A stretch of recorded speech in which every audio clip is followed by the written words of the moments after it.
अवध का अर्थ होता है जहां पर हिंसा नहीं होती।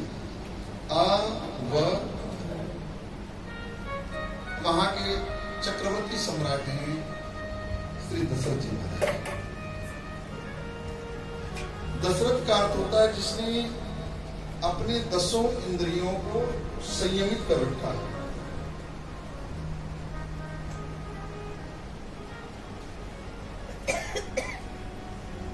तीन रानियां हैं, कौशल्या, सुमित्रा, कैकेयी। कौशल्या जी हैं भक्ति, कैकेयी जी हैं क्रिया और सुमित्रा जी हैं उपासना। और वेदो दशरथो नृप, दशरथ जी साक्षात वेद ज्ञान के स्वरूप है। जहां पर ज्ञान होता है वहां पर 10 दिशाओं में उसके रथ व्याप्त होते हैं, इसलिए इनका नाम है दशरथ।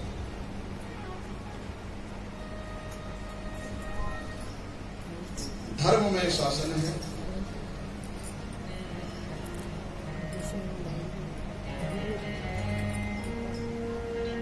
और सुख समृद्धि ऐसी है कि अयोध्या की ऐश्वर्य को देख करके, वैभव को देख करके देवराज इंद्र भी सिहाता है। किसी वस्तु की कमी नहीं। एक दिन की बात,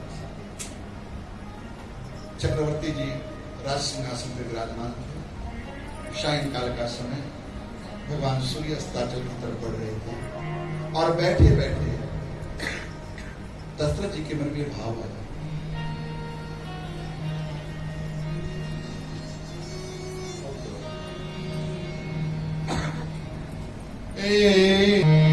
एक बार भूपति मनमानी भय ग्लानि मोरे सुतनाई। एक बार दशरथ जी के मन में एक ग्लानि हुई कि मेरे यहाँ कोई संतान नहीं, कोई पुत्र नहीं। और इसका भी कारण है, एक बार अरुंधति जी ने वशिष्ठ जी से कहा कि भगवान आप तो त्रिकाल दृष्टा हैं, महाराज जी की कोई संतान नहीं है, क्या आप पुत्र का जन्म नहीं करा दे सकते? तो वशिष्ठ जी ने कहा देवी मैं पुत्र का जन्म करा तो सकता हूं, लेकिन दशरथ जी के मन में लालसा ही नहीं है, और जब तक लालसा नहीं होगी तब तक मैं पुत्र का जन्म कैसे करा सकता हूं? तो अरुंधति जी ने कहा कि अगर मैं लालसा मैं उत्पन्न करा दूं तो वशिष्ठ जी ने कहा मैं वचन देता हूं कि देवी अगर लालसा उत्पन्न आप करा दोगी तो मैं पुत्र का जन्म करवा दूंगा। और घटना घटी, अगले दिन अरुंधति जी अपने पौत्र वामदेव को साथ में लेकर के गई अवध के राजमहल में। माता कौशल्या सुमित्रा के स्वागत किया, गुरु माँ को आसन पे बिठाया और चर्चा चली रही थी कि उसी समय दशरथ जी का आगमन हुआ। और जैसे ही दशरथ जी का आगमन हुआ, अरुंधति जी तो प्रतीक्षा में थी, और उसी समय जोर से अरुंधति जी ने वामदेव को चिकोटी कर दी। अब जैसे जोर से चिकोटी काटी चौंटा, वामदेव जोर से रोने लगा। अब जैसे ही रोया तो दशरथ जी ने पूछ लिया क्या बात है देवी, क्यों ये रो रहा है वो? अरुंधति जी ने कहा महाराज मैं क्या बताऊं, अभी मैं रास्ते में इसको लेकर के आ रही थी ना, तो ये कह रहा था मुझसे कि अभी तो पिताश्री पुरोहित का कर्म कर रहे हैं, महाराज श्री राजा हैं, लेकिन इनके जाने के बाद कौन राजा होगा, मैं किसका पुरोहित बनूंगा? इतना सुनना था कि दशरथ जी के नेत्र सजल हो गए और बाबा तुलसी बोल पड़े, एक बार भूपति मन माही भय ग्लानि मोरे सुतनाई। यहाँ पर दशरथ जी के मन में ग्लानि आई, प्रेरणा मिली, इसलिए कहा एक बार। मानस में जहां भी एक बार शब्द आया है वहां पर घटनाक्रम का उल्लेख किया गया और सीधे गुरुदेव के पास पहुंच गए। गुरु गृह गयूं तुरंत वहीं पाला, नंगे पैर। इससे पहले एक बात और बताऊं आपको, जब भी आवश्यकता होती थी सेवकों को भेजते थे गुरु जी को बुलाने के लिए, और सेवक लेकर के आते थे गुरुदेव को। लेकिन आज राजापन के अभिमान को छोड़ा, गुरु चरणों में आपकी निष्ठा ऐसी होनी चाहिए कि वहां पर कोई पद नहीं, कोई संपत्ति नहीं, कोई मान सम्मान नहीं, वहां पर तो बस अनन्यता होनी चाहिए आपकी, आपका समर्पण होना चाहिए। वो सच्चा शिष्य है, वो उसकी सच्ची गुरु भक्ति है।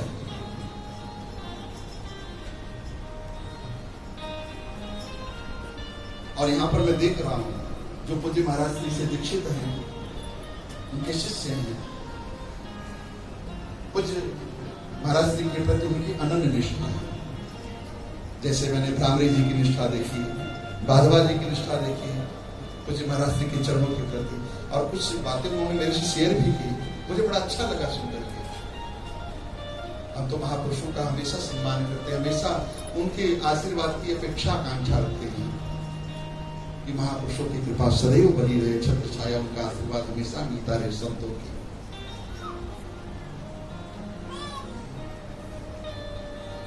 और ये स्थान तो ऐसे भी सिद्ध पावन हो चुका है, जहां पर ऐसे महापुरुष का इतने वर्षों तक आपको सानिध्य मिला, हर साल कथा आपको सुनने को मिली, तो ये स्थान सिद्ध हो चुका है, ये कहने की जरूरत नहीं है।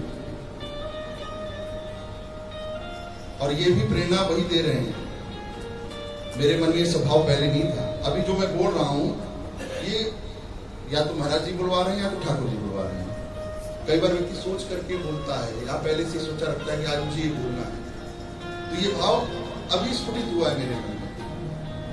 मेरा महाराज जी से क्या स्वार्थ है, मैं तो कभी मिला भी नहीं हूं, जानता हूं लेकिन मिला नहीं हूं कभी। तो महापुरुष तो कोई भी हो, किसी के भी गुरु में सभी बंधन नहीं है, प्रणव नहीं है। यहां पर राजापन के अभिमान को त्याग करके गुरु गृह गए तुरंत नहीं पाए, और चरण लाग कर विनय विचार निज दुख सुख सब गुरु में सुनाए। दुख जो था वो भी बता दिया, सुख जो था वो भी बता दिया। गुरुदेव मेरे जैसा सुखी भी कोई नहीं होगा, मैं सम्राट हूँ, अवध का अयोध्या का राजा हूँ। दुख क्या है गुरुदेव, सब कुछ होते हुए भी घर में कोई संतान नहीं है, कोई पुत्र नहीं है। जैसे ही कहा कि गुरुदेव घर में कोई संतान नहीं, पुत्र नहीं है, तुरंत कहना था गुरुदेव बोल पड़े राजन, बोले राजन आप एक पुत्र की बात कर रहे हो, धैर्य धारण करो, आप यहाँ तो धर्म अर्थ काम मोक्ष की प्राप्ति होगी, 4 पुत्र आएंगे, त्रिभुवन विदित भगत भय आ रही है, लेकिन इसके लिए आपको यज्ञ करना पड़ेगा। तो गुरुदेव आप कराइए।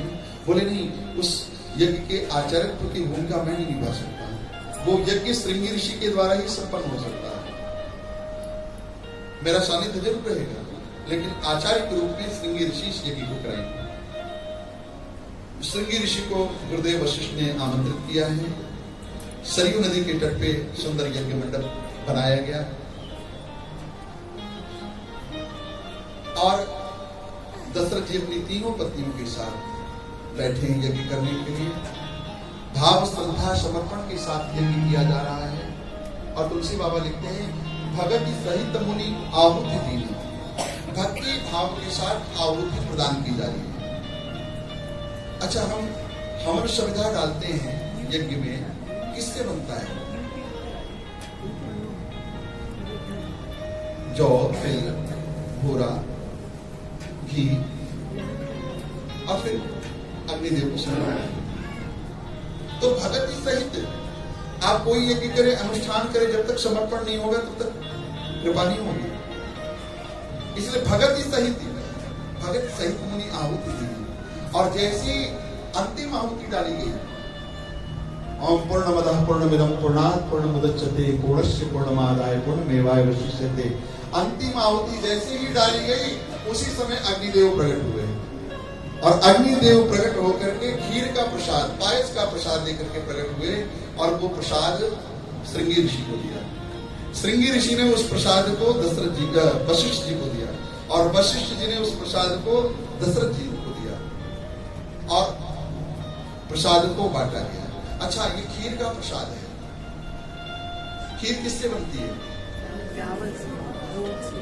मुख्य रूप से 3 चीज खीर में होती है, उसके बाद आप कुछ भी डालो, चावल, दूध, चीनी, इसके बाद आप ड्राई फ्रूट डालो, किशमिश डालो, केसर डालो, इलायची डालो, कुछ भी डालो, वो आपकी मर्जी। लेकिन मुख्य रूप से 3 चीजें प्रयोग की जाती है, और ये तीनों किसकी प्रतीक है? देखो, चावल जो है, धान जो है, कर्म का प्रतीक है। धवल श्वेत अर्थात जैसा बोओगे वैसा ही होगा। तो जीवन में कर्म की धवलता हो, कर्म की पवित्रता हो। अच्छा, दूध किसका प्रतीक है? संत हंस गुण गहई पे परिहर वारी विकार। दूध जो है ज्ञान का प्रतीक है। जैसे हंस नीर को अलग कर देता है और क्षीर को ग्रहण कर लेता है।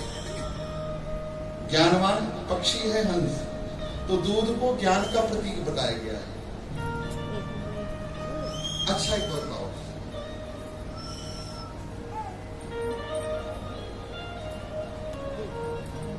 दूध में क्या चावल डालने से खीर बन जाएगी? खीर तो तब बनेगी जब उसमें शक्कर डाला जाएगा। और शक्कर किसका प्रतीक है? बोले शक्कर जो है वो भक्ति का प्रतीक है। क्योंकि जीवन में जब तक मधुरता नहीं होगी, मिठास नहीं होगी, भक्ति नहीं होगी, तब तक भगवान आ ही नहीं सकते। भगवान जब भी आते हैं भक्ति से ही आते हैं। तो कर्म की पवित्रता, जीवन ज्ञान का अवलंब और भक्ति की दीनता। जहां पर तीनों का समन्वय है वहीं पर परब्रह्म परमात्मा का प्राप्त हो।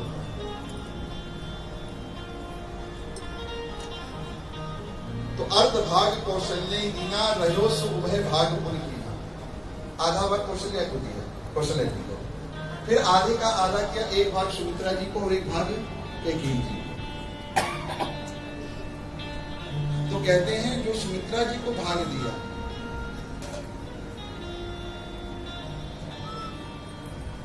ऐसी कथा आती है अनेक ग्रंथों में कि उड़ता हुआ एक पक्षी आया और वो पक्षी माता सुमित्रा के हाथों से चरु का प्रसाद लेकर के उड़ा। धौलागिरी पर्वत पर माता अंजना शिव की आराधना कर रही थी और जिस वृक्ष के नीचे माता अंजना आराधना कर रही थी, शिव के ध्यान में निमग्न थी, उसी वृक्ष की डाली पे जाकर के वो पक्षी बैठा और कहते हैं जैसे ही पक्षी ने अपने पैरों के पंजे से सोचा मैं चोंच से अपने प्रसाद को ग्रहण करूं, वो उसके पंजों से प्रसाद चरु का छोड़ दिया और आकर के वो प्रसाद माता अंजना की झोली में गिरा। माता अंजना ने देखा चरु के प्रसाद को, तो उसको शिव का चमत्कार माना, शिव की कृपा समझी और शिव की कृपा समझ करके मां ने चरु का सेवन किया। अब चरु के सेवन करने से ठीक 1 साल बाद अनंत बलवंत श्री हनुमंत लाल जी का प्रादुर्भाव हुआ। बोले हनुमंत लाल की जय। एक बार एक प्रकार से हनुमान जी भाई हैं प्रभु के, लेकिन यहाँ पे प्रश्न उठता है। हनुमान चालीसा का पाठ करते हैं और कहते हैं हनुमान जी 3 के पुत्र हैं, शंकर सुमन केसरी नंदन तेज प्रताप महाजगवंत। केसरी के भी पुत्र हैं, पवन के भी पुत्र हैं और शंकर सुमन भी हैं। शंकर सुमन भी कह सकते हो, शंकर स्वयं भी कह सकते हो। शंकर स्वयं हनुमान जी बनकर के बोले भाई जिस समय चरु मां की झोली में आकर के गिरा तो पवन की तीव्र गति बह रही थी, पवन तीव्र गति से चल रहे थे, तेज गति से बह रहे थे। तो पवन की जो शक्ति थी वो चरु में समाहित हो गई, इसलिए वो पवन पुत्र हो गए और शिव की आराधना कर रही थी, शिव का भजन कर रही थी, तो शिव की शक्ति चरु में समाहित हो गई, इसलिए वो शंकर सुमन हो गए। और केसरी की भार्या तो है ही, केसरी की पुत्र कहने में कोई आपत्ति नहीं होनी चाहिए।